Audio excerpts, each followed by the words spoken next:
Salut l'ami, c'est Tanguy et aujourd'hui, petite recette, encore une fois, une recette de curry. Une version classique et une version au chocolat pour les plus gourmands. Alors les ingrédients dont tu vas avoir besoin de te munir. En premier lieu, je te donne donc de la crème de coco pour un truc plus gourmand et du lait de coco pour un truc un peu plus diète, tu l'as deviné. Évidemment, qui dit curry, donc du curry en poudre, et de la pâte de curry. Hop, je te montre juste ici, je choisis du curry madras. Notre base sera constituée de protéines de soja.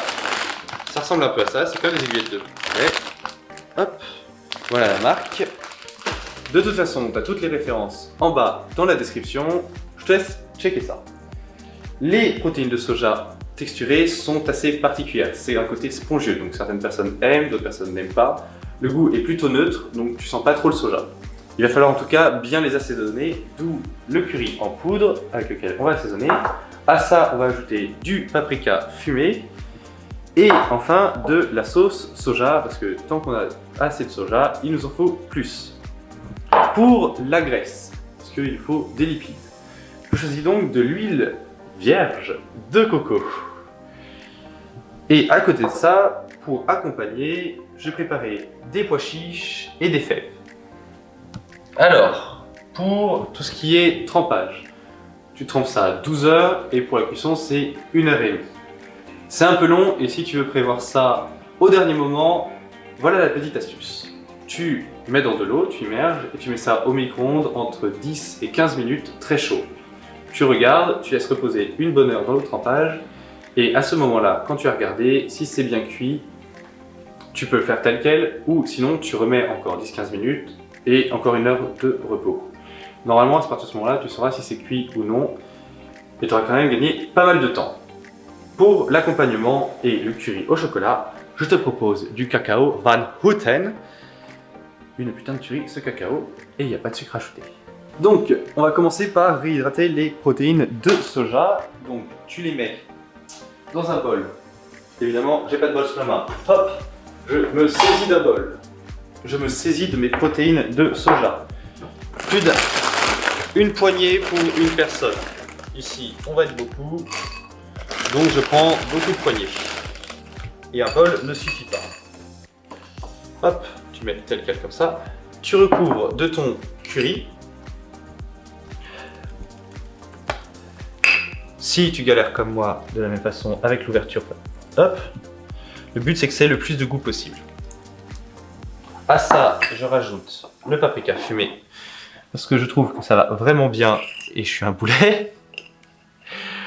À ça, je rajoute le paprika fumé. Plus de goût, meilleur c'est. La sauce soja en dernier, juste avant. Un bouillon cube que j'ai oublié dans la liste des ingrédients. Bouillon cube évidemment de légumes et vegan. Tu les frites. Ça existe déjà en mode totalement effrité, mais ça n'a pas le même goût. En tout cas, moi je préfère comme ça. Hop, la sauce soja.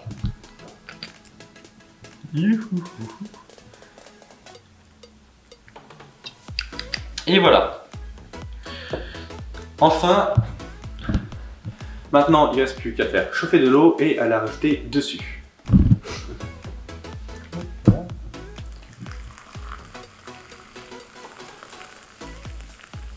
Je te laisse te munir de ton huile de coco, tu fais chauffer des poêles et tu le mets ton huile juste au fond, hop, comme ça. Si tu n'en as pas sous la main, de l'huile d'olive, ça fait aussi très bien l'affaire. Une fois que tes poêles sont bien chaudes, c'est le moment où tu vas pouvoir faire cuire tes protéines de soja, en tout cas leur donner un peu plus de consistance en les faisant bouillir. J'ai dit que j'aime brûler.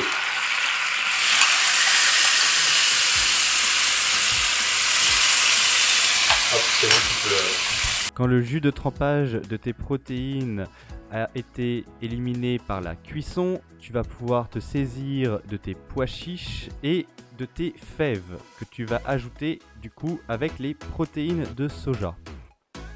Les pois chiches iront dans la partie de curry dite classique et pour la version dite au chocolat, tu vas pouvoir utiliser les fèves détrempées. Quand le jus de cuisson a commencé à être éliminé, tu vas pouvoir rajouter 1 à 2 cuillerées de ta pâte à curry dans la sauce. On mélange bien la pâte de curry avec le jus de cuisson qui reste et on mélange de façon uniforme pour que le goût le soit aussi. Enfin, on va pouvoir ajouter le lait de coco ou la crème de coco pour pouvoir commencer à avoir notre sauce curry.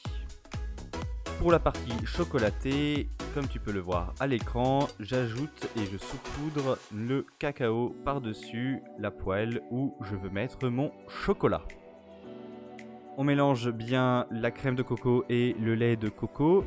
Pour la version curry classique, ça doit prendre une teinte un peu jaune marronné et pour la partie dite au chocolat, évidemment une couleur de chocolat bien marronné. Et voilà l'ami, c'est la fin de cette vidéo. J'espère qu'elle t'a plu et que tu as pris une bonne recette et que tu vas te régaler. Enfin, tu peux t'abonner et cliquer sur la cloche car tu ne louperas aucune sortie. On se retrouve dans une prochaine vidéo. Ciao!